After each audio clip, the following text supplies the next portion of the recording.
Hello my future doctors, कैसे हो? हाँ भाई, कैसे हो सारे के सारे? प्रीवियस लेक्चर्स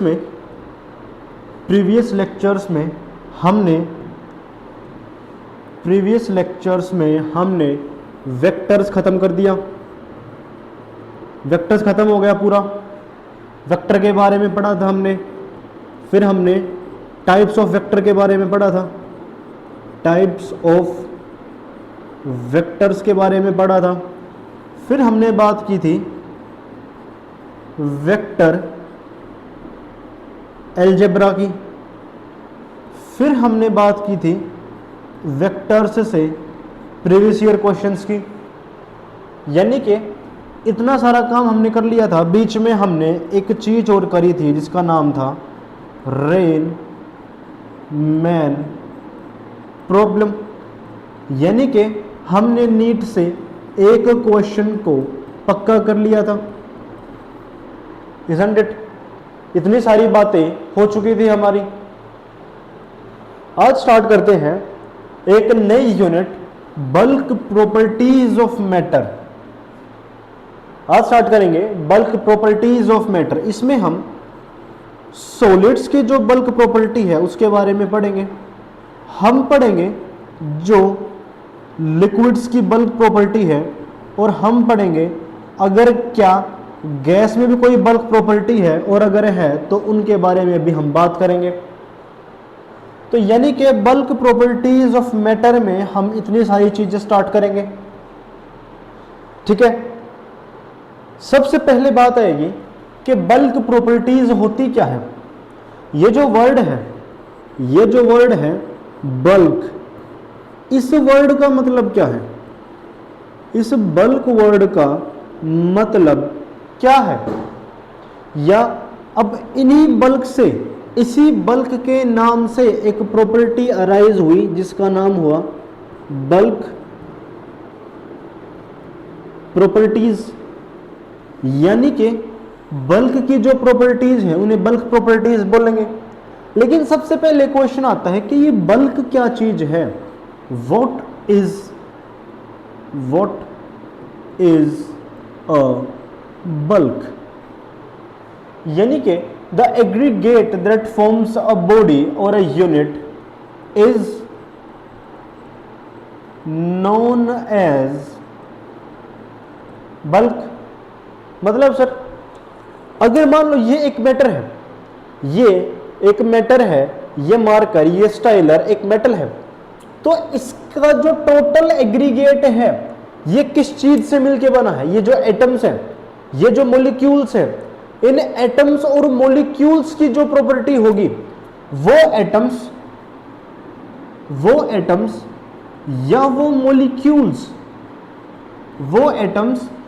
मॉलिक्यूल्स जिससे कोई भी मैटर मिलके बना है, इसकी जो प्रॉपर्टीज होंगी। सबसे पहली बात, इसको क्या बोलेंगे? इसको बोलेंगे बल्क। यानी कि जिस भी किसी चीज से, ये एटम्स है, ये स्टाइलर जिन एटम्स से, जिन मॉलिक्यूल से मिलके बना है, उनको तो नाम होगा उस पूरे टोटल का। अगर मान लो ये मेरा स्टाइलर है,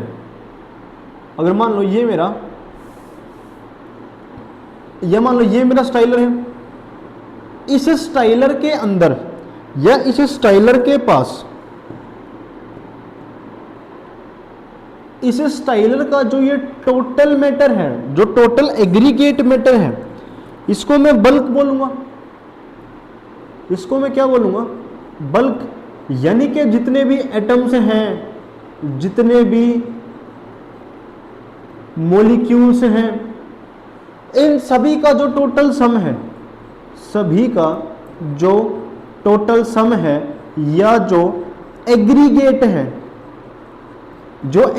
है, उसका नाम क्या है? बल्क। और जब इतने सारे मैटर्स या इतने सारे मैटर के जो पार्टिकल्स हैं, उनकी जो प्रॉपर्टीज होगी, वो कैसी कैसी प्रॉपर्टी शो करेंगे, उनका नाम क्या हो जाएगा? उनका नाम हो जाएगा बल्क प्रॉपर्टीज। आई बात समझ? यानी कि किसी भी मैटर का जो एग्रीगेट है, मैटर का जो एग्रीगेट है, उस एग्रीगेट की जो प्रॉपर्टीज होंगी उनका नाम क्या हो जाएगा? Bulk properties.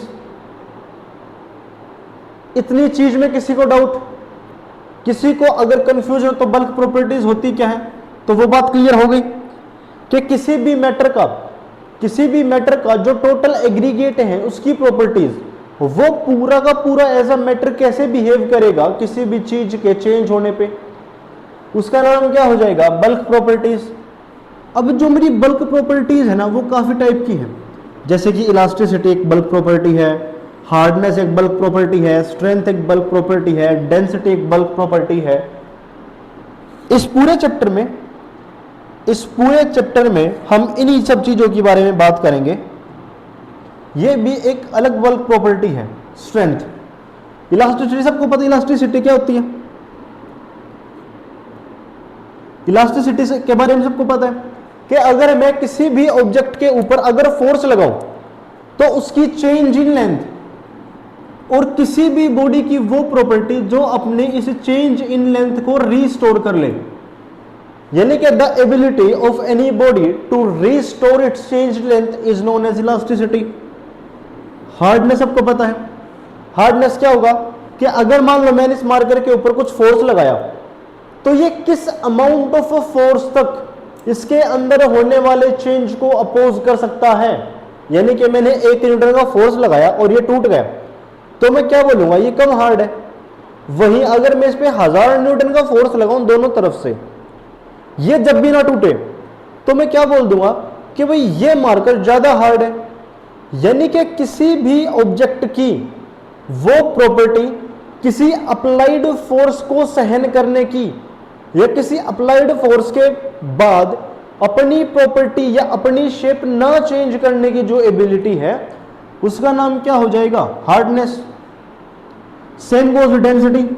डेंसिटी तो शायद ही किसी को ना पता हो, डेंसिटी के बारे में सबको पता है। कोई चीज, किसी चीज का मास पर यूनिट वॉल्यूम ही डेंसिटी होती है। यानी कि उस, देखो डेंसिटी का क्या हो जाएगा? अगर मैं 2 बीकर्स लूं, ये बीकर 1 है, ये बीकर 2 है, इसमें एक कंपाउंड ए है,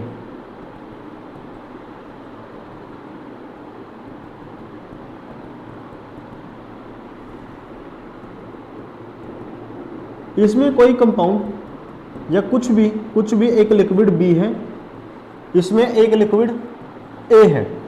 अगर मैं बात करूं इसकी यूनिट वॉल्यूम के, इसकी जो यूनिट वॉल्यूम है उस यूनिट वॉल्यूम के अंदर कितना मास है वो क्या हो जाएगा? इसकी डेंसिटी। मैंने अगर बोला कि इसका जो ये यूनिट मास है ना, इसका जो ये यूनिट वॉल्यूम है, इसमें मान लो 6 ग्राम मास है, इसमें 6 ग्राम मास है, और इसका जो ये यूनिट वॉल्यूम है, इसका जो ये यूनिट वॉल्यूम है, इस यूनिट में लेट से 7 ग्राम मास है। यानी कि इसका मास पर यूनिट वॉल्यूम कितना है? 6/1, यानी कि 6 ग्राम पर यूनिट क्यूब। इसमें कितना है? 7 ग्राम पर यूनिट क्यूब। यानी कि ये जो है ये ज्यादा डेंस है एज कंपेयर टू दिस। यानी कि ये क्या है? मोर डेंस है, और ये क्या है? लेस डेंस है। Isn't it? किसी भी पार्टिकल के यूनिट वॉल्यूम में उसका कितना मास है, ये चीज होती है डेंसिटी। इस बात का ध्यान रखना। आई चीज समझ? इस चीज में किसी को डाउट कि डेंसिटी क्या होगी? आई होप इस चीज में तो किसी को कोई डाउट होगा नहीं। चलो आगे बात करते हैं। जो मेरी बल्क प्रॉपर्टीज थी, बल्क प्रॉपर्टी में सबसे पहले मैंने एक प्रॉपर्टी का नाम पढ़ा था जिसका नाम था इलास्टिसिटी। और ये जो हमारी आज की क्लास होगी, इलास्टिसिटी के ऊपर ही।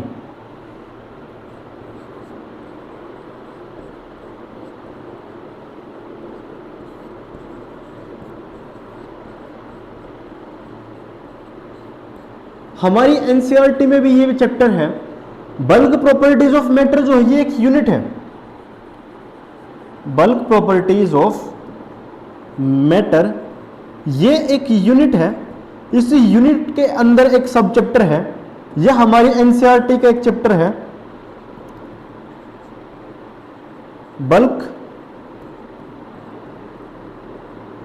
प्रॉपर्टीज ऑफ सॉलिड्स, जो ग्रेविटेशन के बाद है, इजंट इट। यानी कि यहां से कौन सा चैप्टर स्टार्ट होगा हमारा एनसीईआरटी का, यह होगा बल्क प्रॉपर्टीज ऑफ सॉलिड्स। ठीक है, बल्क प्रॉपर्टीज ऑफ सॉलिड्स, यानी कि जो बल्क प्रॉपर्टी थी, जो सॉलिड की थी, लिक्विड की थी, किसी भी चीज की थी, उनमें से हम पहले बात करेंगे सॉलिड की बल्क प्रॉपर्टीज के ऊपर। और उनमें से सबसे पहली चीज क्या होगी? सबसे पहली चीज होगी इलास्टिसिटी। इलास्टिसिटी क्या होगा? देखो, हम सब ने अगर मैं लेवन लैंग्वेज में बात करूं, हम सब ने इलास्टिक तो देखी है, या हम सब ने इलास्टिक तो देखा है, हम सब ने इलास्टिक तो देखा है, या हमने इलास्टिक तो देखी है। क्या चीज होती है? अगर मान लो जो लड़कियां अपने बालों में जो स्क्रंची लगाएंगी, या ये अगर मान लो कोई भी ये एक रबर बैंड है, जो रबर बैंड से होते हैं, या लड़कियां जो अपने बालों में स्क्रंची लगाएंगी, या कुछ भी जो मेरी इलास्टिक जिसे हम बोलते हैं, या इलास्टिक जिसे हम बोलेंगे, अगर मैं इन सभी को ध्यान दूं तो मुझे एक चीज का पता लगता था। क्या एक चीज का पता लगता? कि अगर मान लो ये कोई भी एक मैटर है, ये कोई भी एक सॉलिड है, ये कोई भी एक मैटर है, मैंने क्या किया? मैंने इसके ऊपर इस डायरेक्शन में एक फोर्स लगाया, मैंने इस डायरेक्शन में एक फोर्स लगाया, यानी कि मान लो ये वो चीज है। अगर मैं दोनों डायरेक्शन में इसके ऊपर फोर्स लगाऊं, अगर मैं दोनों डायरेक्शन में इसके ऊपर फोर्स लगाऊं तो क्या होगा? इसकी लेंथ चेंज हो जाती थी। और जितने मेरे पास रबर बैंड थे या कुछ भी था, ऐसे इसकी लेंथ चेंज हो गई थी।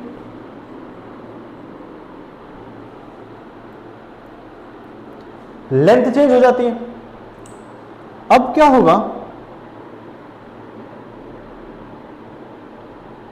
लेंथ चेंज होगी, लेकिन जैसे ही मैं क्या करूंगा, जैसे ही मैं ये फोर्स को हटाऊंगा, यानी कि जैसे ही मैंने इनको खींचना बंद किया, ये वापस अपनी ओरिजिनल लेंथ पे आ गई। यही चीज थी, यही चीज तो होती है इनमें, रबर बैंड्स में जो मेरे छल्ले हैं उनमें यही तो चीज होती है कि अगर मैं किसी चीज को खींचूं, अगर मैं उनको खींचूं तो उनकी लेंथ में चेंज हो जाएगा, और जैसे ही मैंने ये फोर्स छोड़ा वो एकदम से अपनी ओरिजिनल पोजीशन पे। यानी कि इसी चीज को मैं क्या बोलता हूं? इसी चीज का नाम है इलास्टिसिटी। यानी कि the property of a body to regain its original shape and size is known as elasticity. इस वाले केस में जैसे क्या है, जैसे ही यहां पे फोर्स अप्लाई हो रहे, एक फोर्स यहां पे है, एक फोर्स यहां पे है, इजंट इट? एक फोर्स यहां पे है और एक फोर्स यहां पे है। तो ये देख रहे हो, ये है चेंज इन लेंथ। ये क्या है? ये और ये क्या है? ये चीज क्या है? ये है मेरी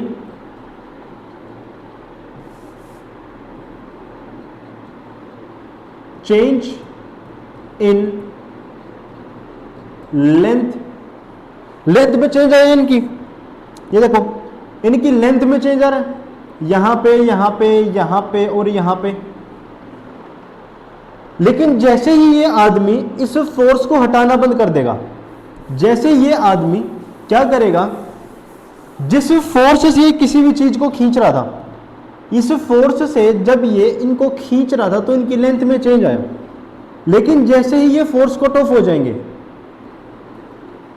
जैसे ही ये फोर्स कट ऑफ हो जाएंगे, ये जो बॉल थी, इस बॉल के जो ये रबर बैंड थे, ये वापस अपनी ओरिजिनल पोजीशन पे आ जाएंगे। यानी कि इनके अंदर, यानी कि इन सॉलिड्स के अंदर एक प्रॉपर्टी थी, इस इलास्टिक के अंदर या इस रबर बैंड के अंदर, इन रबर बैंड्स के अंदर एक प्रॉपर्टी थी कि जब तक उन पे फोर्स लग रहा है, जब तक उन पे फोर्स लग रहा है तब तक क्या होगा, जब तक इनकी लेंथ में चेंज आएगा। और जैसे ही ये फोर्स हटा, जैसे ही ये फोर्स हटा, ये चीज ओरिजिनल अपने उस पे आ जाएगी, अपनी ओरिजिनल शेप एंड साइज में आ जाएगी। और किसी भी मैटर की जो यही प्रॉपर्टी है, प्रॉपर्टी ऑफ एनी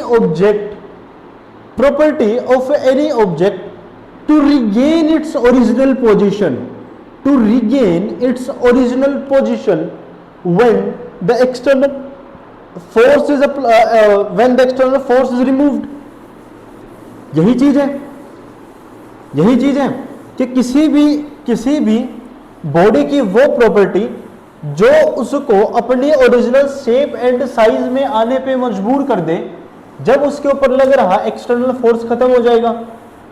इस चीज का नाम क्या है, इस चीज का नाम इलास्टिसिटी है, isn't it? ये बात आई समझ कि व्हाट इज एन इलास्टिसिटी।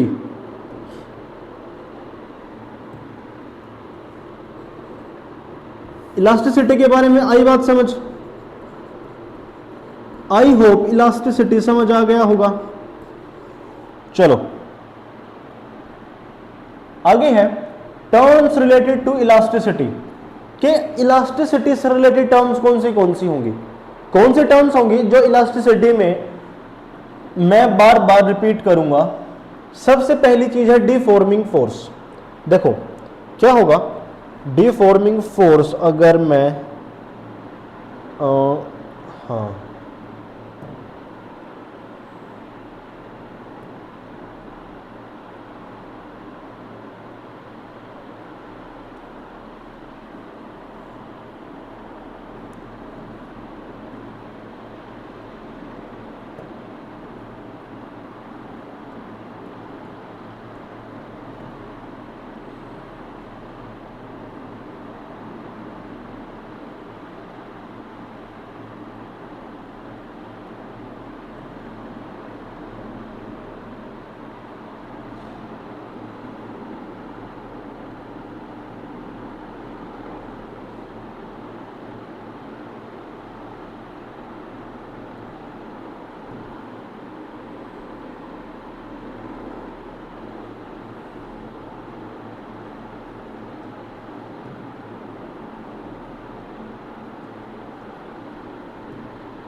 क्या होगा, अगर मैं इस किसी भी एक ब्लॉक पे अगर मैं फोर्स लगाऊं, अगर मैं किसी भी ब्लॉक पे मैंने इन दोनों डायरेक्शन में force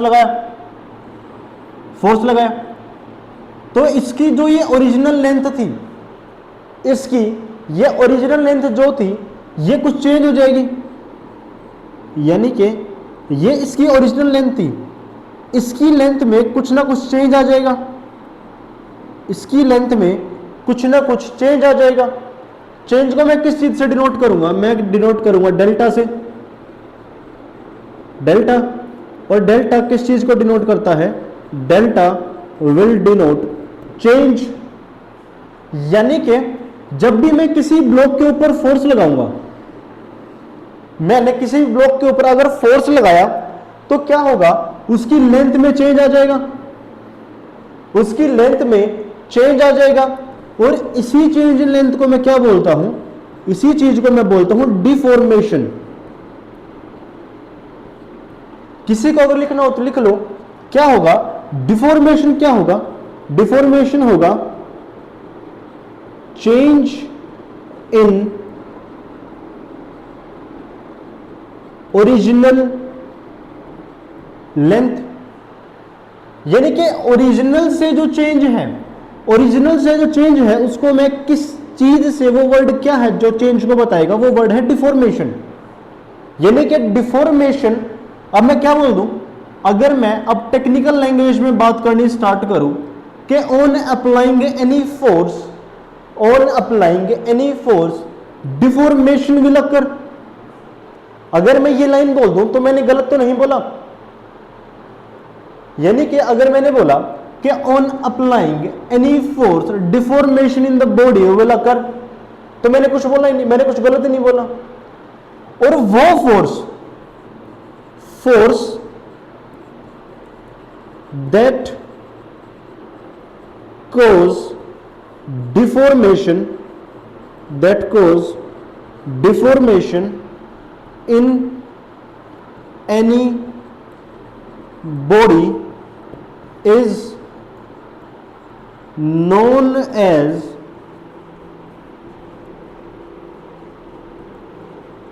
deforming force, isn't it? यानी कि वो फोर्स जो किसी भी बॉडी में डिफॉर्मेशन लेकर आए, वो फोर्स जो किसी भी बॉडी में डिफॉर्मेशन लेकर आए, उस चीज को, उस फोर्स को मैं क्या बोल दूंगा, डिफॉर्मिंग फोर्स। यानी कि डिफॉर्मिंग फोर्स हुआ क्लियर। डिफॉर्मिंग फोर्स वो फोर्स होगा जो किसी भी बॉडी में डिफॉर्मेशन लेकर आए। आई बात समझ? इलास्टिसिटी के बारे में बात कर ही लिया। इलास्टिसिटी क्या हो जाएगी,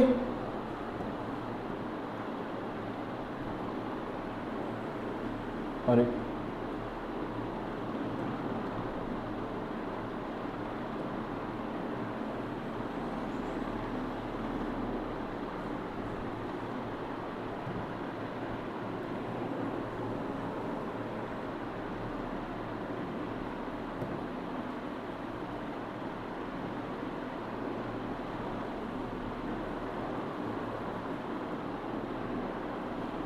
चलो, इलास्टिसिटी क्या हो जाएगी, जैसे मैंने उस ब्लॉक की बात की थी, जैसे मैंने इस ब्लॉक की बात की थी, मैंने उस ब्लॉक पे फोर्स लगाया था, मैंने इस ब्लॉक के ऊपर फोर्स लगाया था। अब ये जो फोर्स था, ये जो फोर्स था, जैसे ही मैं इस फोर्स को हटाऊंगा, जैसे ही मैं इस फोर्स को हटाऊंगा,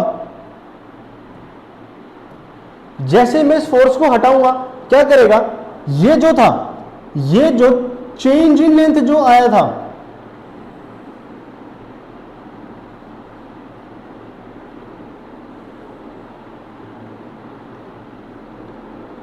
जो चेंज इन लेंथ जो था, हाँ, जो ये चेंज इन लेंथ जो था, ये वापस से अपनी ओरिजिनल शेप में आ जाएगा। अब क्या होगा, जैसे ही ये फोर्स मैंने हटाया, जैसे ही मैंने फोर्स हटाया, वैसे ही क्या हो जाएगा, ये बॉडी अपनी ओरिजिनल शेप में आ जाएगी और कोई भी फोर्स या कोई भी डिफॉर्मेशन इसके अंदर होगी नहीं। अरे ये होगा क्या, नहीं होगा, और डिफॉर्मेशन ही गायब हो जाएगी, और डिफॉर्मेशन ही गायब हो जाएगी। ये ब्लॉक वैसे ही अपनी ओरिजिनल शेप में आ जाएगा, ओरिजिनल साइज में आ जाएगा। जैसे ही फोर्स गायब हुआ, जैसे ही फोर्स गायब हुआ, ये जो था, ये अपनी वापस उसी शेप में आ गया, ये वापस अपनी उसी लेंथ इसने रीगेन कर ली। ये चीज क्या है, ये चीज है मेरी इलास्टिसिटी। यानी कि इलास्टिसिटी क्या हो जाएगी, यानी कि इलास्टिसिटी क्या हो जाएगी, मैटर की वो प्रॉपर्टी जो उसी की शेप को रिगेन कराने में हेल्प करे, उसी की शेप को रिगेन कराने में हेल्प करे। इस चीज का नाम क्या है? इस चीज का नाम है मेरा इलास्टिसिटी। ठीक है, आगे है परफेक्टली इलास्टिक बॉडी, और एक वर्ड है परफेक्टली इन इलास्टिक बॉडी, या इसी का नाम होता है परफेक्टली प्लास्टिक बॉडी। देखो क्या चीज होगी परफेक्टली इलास्टिक और परफेक्टली प्लास्टिक में। ये मेरा वो बॉक्स था, ठीक है, ये बात आई। अरे ये मेरा बॉक्स है, मैंने इस बॉक्स के ऊपर एक फोर्स अप्लाई किया,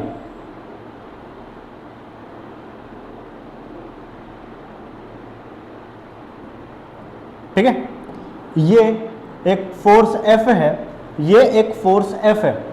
मैंने किसी भी ब्लॉक को पकड़ के ऐसे खींच दिया, या मैंने इसी फोन को पकड़ के ऐसे अगर मैं खींच दूंगा तो क्या हो जाएगा? क्या हो जाएगा? इलास्टिसिटी अपना काम करेगी, या सबसे पहले डीफॉर्मिंग फोर्स अपना काम करेगा। सबसे पहले क्या करेगा? जो डीफॉर्मिंग जो फोर्स है, deforming force will deform this body. इस बॉडी के अंदर क्या आ जाएगा? बॉडी के अंदर डिफॉर्मेशन आ जाएगा, बॉडी के अंदर डिफॉर्मेशन आ जाएगा।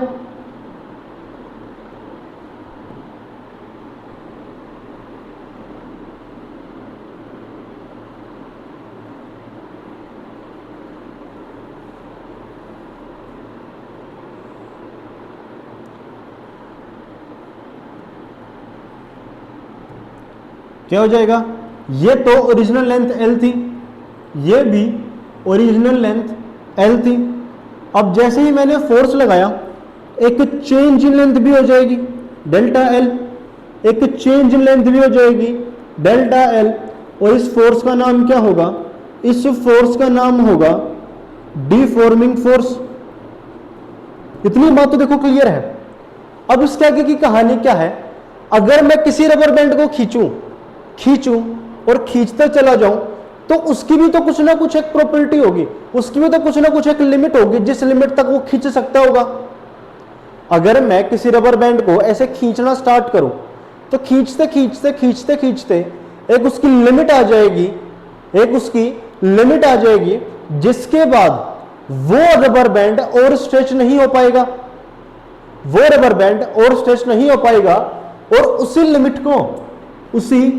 लिमिट को जहां तक वो अपनी पोजीशन को रिगेन कर सकता हो, वो जो फोर्स है, वो जो एबिलिटी है, वो जो लिमिट है किसी भी बॉडी की, वो जो लिमिट है किसी भी बॉडी की, जहां तक वो इलास्टिसिटी शो करे। ये रबर बैंड था, मैंने खींचा, छोड़ दिया, वापस आ गया इलास्टिसिटी, मैंने और खींचा, छोड़ दिया, वापस आ गया इलास्टिसिटी, और खींचा, छोड़ दिया, वापस आ गया इलास्टिसिटी।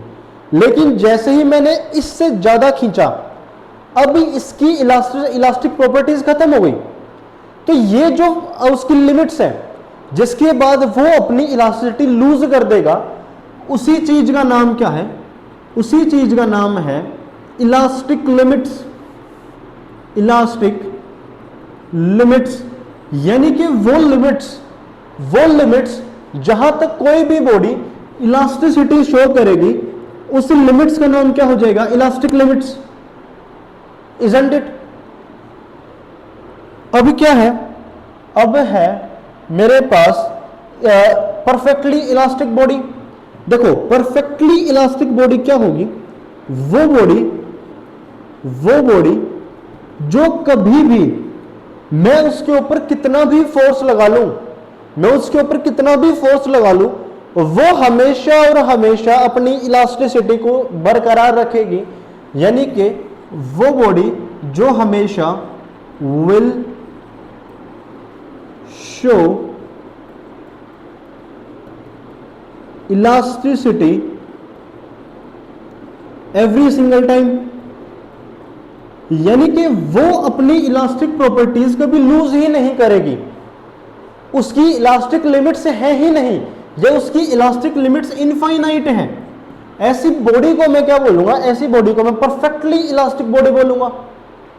वहीं इसी का अपोजिट परफेक्टली इनइलास्टिक बॉडी या परफेक्टली प्लास्टिक बॉडी, इसका क्या होगा, अगर मैंने इस स्टाइलर पे थोड़ा सा भी फोर्स लगाया, ये स्टाइलर तभी टूट जाएगा, तभी इसके अंदर ब्रिटल फ्रैक्चर आ जाएगा, तभी इसके अंदर ब्रिटल फ्रैक्चर आ जाएगा। और जैसे ही इसके अंदर फ्रैक्चर आया, मैं क्या बोल दूंगा कि इसके पास इलास्टिसिटी थी ही नहीं। सोचो, अगर मैं इस स्टाइलर को जैसे पकड़ के खींचूं तो ये टूट जाएगा। यानी कि वो बॉडीज जिनकी इलास्टिक लिमिट जीरो है, जिनकी इलास्टिक लिमिट जीरो है, मैं वो 0 न्यूटन का फोर्स टॉलरेट कर सकते हैं। जैसे ही फोर्स इंक्रीज हुआ वो टूट जाएंगे, वो अपने शेप को रिगेन कर ही नहीं सकते। अगर वो डिफॉर्म हुए, डिफॉर्म होने के बाद वो खुद की शेप को या वो खुद के साइज को या खुद की ओरिजिनल स्पेसिफाइड लिमिट्स को दोबारा रिगेन नहीं कर सकते। ऐसी चीज को, ऐसी बॉडी को मैं क्या बोल दूंगा, परफेक्टली प्लास्टिक बॉडी, जिनकी डिफॉर्मेशन फोर्स या जिनके जो इलास्टिक लिमिट्स है वो जीरो है। आई बात समझ, आई बात समझ। तो आई होप यहां तक चीजें क्लियर हो गई होंगी। यहां तक किसी को कोई डाउट? चलो मिलते हैं फिर नेक्स्ट क्लास में।